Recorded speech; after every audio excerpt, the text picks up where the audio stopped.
I would like to share some thoughts about using the mixed venous oxygen saturation to control systemic blood flow during cardiopulmonary bypass. And my co-workers are Matthias Sanuxel and Michael Haney, and this work comes from the Heart Center at University. I have nothing to declare there. Well, I think that most of you are using some kind of target for controlling the systemic bypass flow, and the most commonly used is the body surface area. And other use targets of oxygen delivery or the mixed venous oxygen saturation. Normally there is a closely linear relationship between the delivery of oxygen and the consumption or the demand of oxygen. But during cardiopulmonary bypass, we actually have a variation of the demand of the oxygen over time, as indicated by this blue line here. And if you're using the body surface area as your target for controlling bypass flow, the delivery of oxygen will remain at a constant rate or through the perfusion. And the level will very much depend on the patient's hemoglobin level, if it stays low like that, or if it stays high like that. And if you are using a specific threshold for your oxygen delivery, as a matter of fact, more or less the same thing will happen. The only difference is now that you're not so dependent on the patient's hemoglobin, but still the level can be insufficient, or it could be too much luxurious.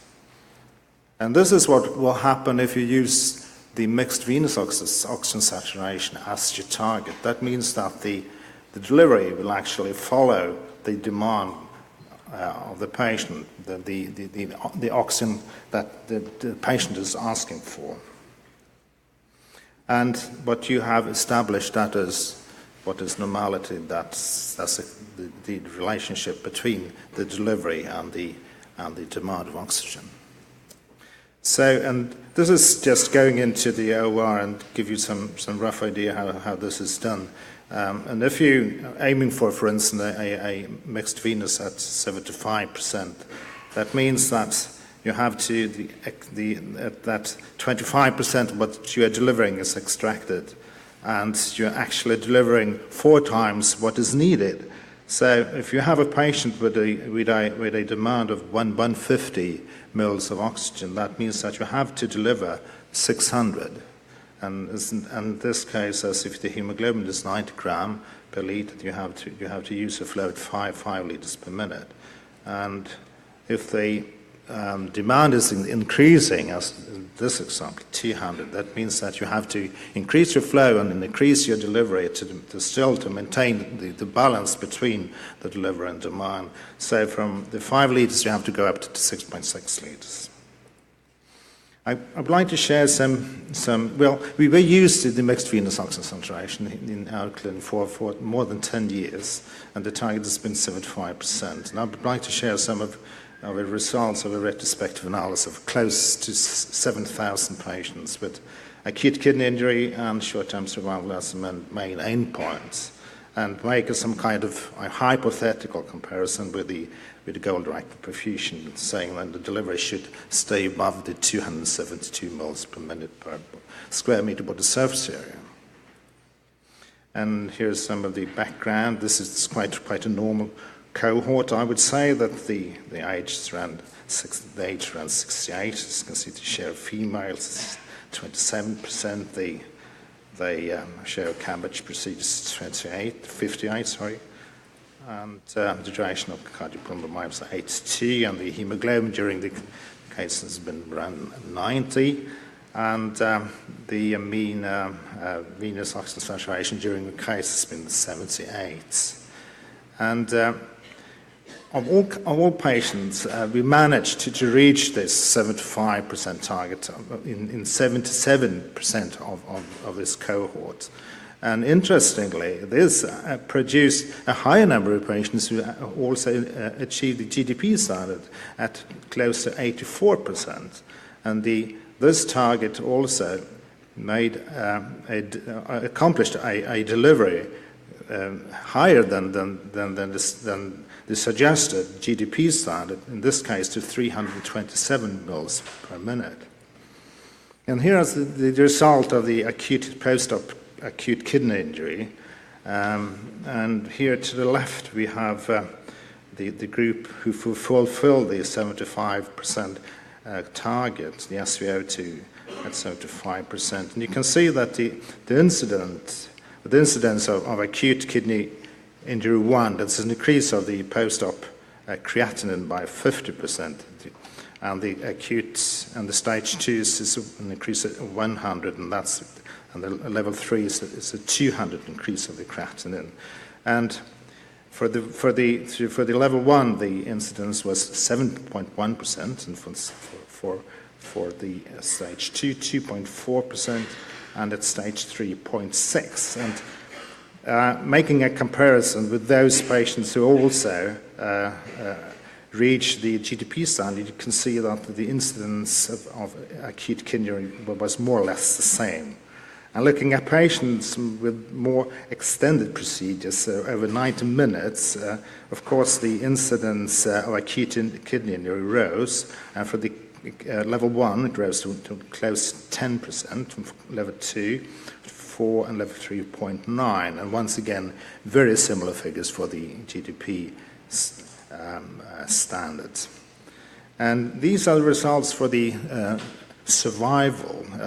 We made a comparison here with the influence of the SVO2 on survival rates. And here we have the time intervals here to the left, and these are all p-values for the GDP standard, and here are the p-values for the SVO5 standards.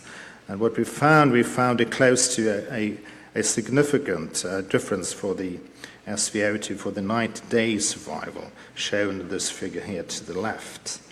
And also included some long-time survival, if you're interested. And this is, we found a significantly better survival for the 10-year survival for the SVO2 5 group, and also for the 3-year survival for the GDP group.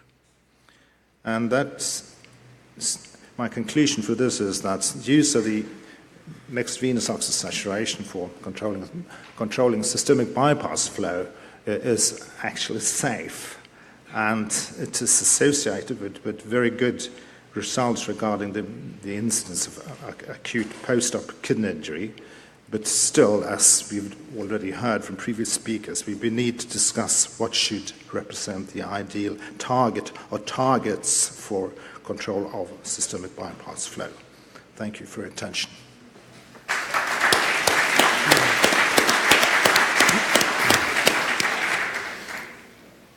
This presentation is open for questions.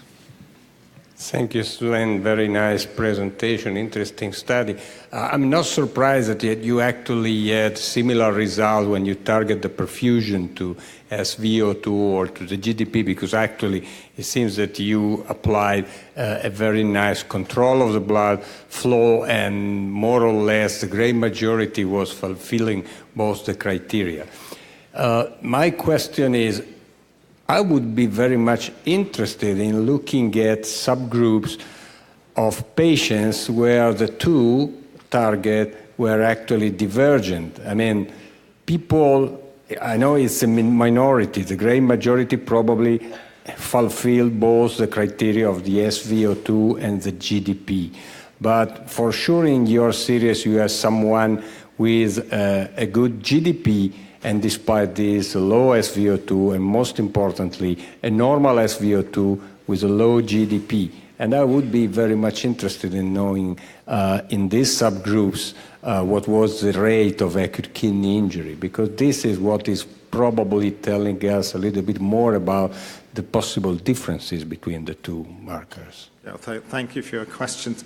We're looking into the results in more depth, and I can't give you right now any results of subgroup analysis, but you're probably very right when you're posing this question.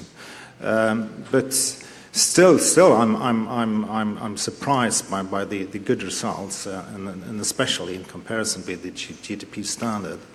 I can also mention that not presented here, at lactate levels, for instance, was very low throughout, taken in consideration that this included very complicated cohorts of patients as well.